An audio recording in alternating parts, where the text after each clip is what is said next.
Right after Lockheed won the contract for an experimental prototype, impressed, the U.S. Army Air Corps decided to chase Howard Hughes' transcontinental speed record. Lieutenant Benjamin Kelsey was tasked with flying the XP-38 prototype from Marchfield, California, to Mitchell Field, New York, as fast as he could. The plane shattered the record by 23 minutes, but as luck would have it, they forgot to give New York a heads up.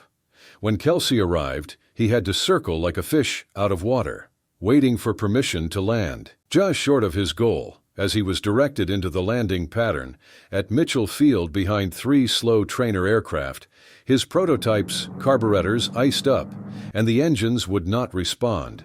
They continued to idle and would not increase in power. Without the ability to add power, Kelsey fell short of the runway and belly landed into a sand trap at a golf course. Kelsey walked away, but the one-of-a-kind XP-38 was lost. As Europe descended into chaos wrought by Nazi Germany, the U.S. Army Air Corps ordered 66 P-38s in 1939. Britain and France ordered 667, but the planes ordered by the British were to be built without superchargers.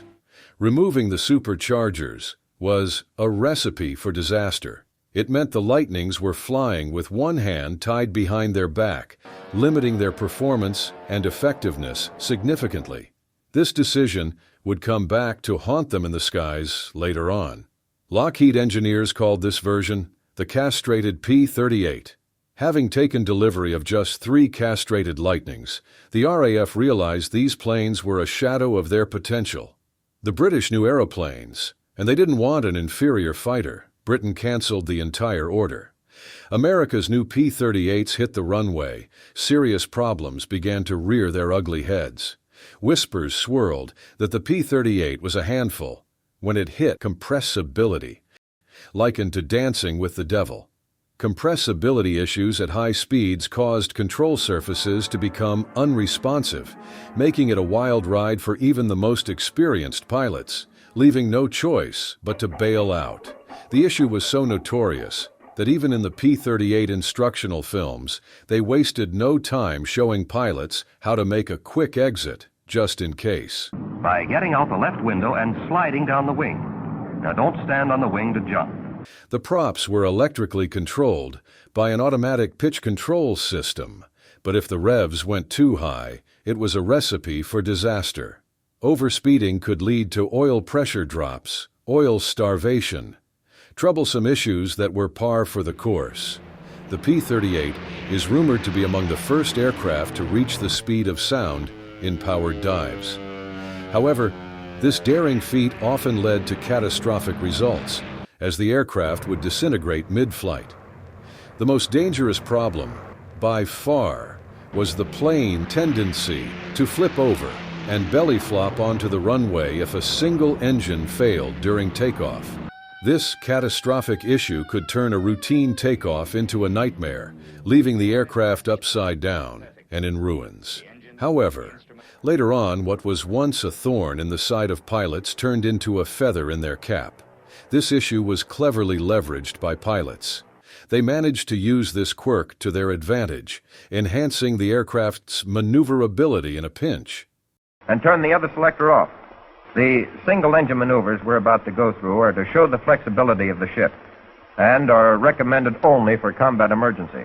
Modifications to the P-38s came rolling in, trying to turn the plane from a problematic beast into a well-oiled machine.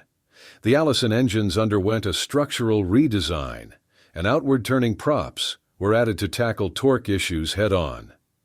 These changes made the P-38 as steady as a rock during flight. Modifications left many of its early troubles in the dust, but not all. Some quirks remained. While the plane soared to new heights with its improvements, it wasn't entirely smooth sailing. There's always a fly in the ointment, and the P-38 was no exception.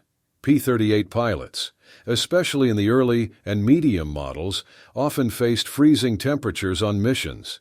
The heater pulled hot air from an exhaust shroud, but by the time it reached the cockpit, it had lost most of its warmth. Lockheed brought in their best to tackle the P-38's image problems. Chief Test Pilot Tony LaViere's expertise and reputation were seen as the key to ironing out the kinks and restoring confidence in this remarkable aircraft. He showcased every maneuver with just one engine, proving that the P-38 had what it takes to fly with half its power gone. It was like pulling a rabbit out of a hat, turning skeptics into believers. During the spring of 1941, the P-38's reputation was slowly getting back on track. However, Kelly's fighter, much like the United States, wasn't quite ready for the big leagues.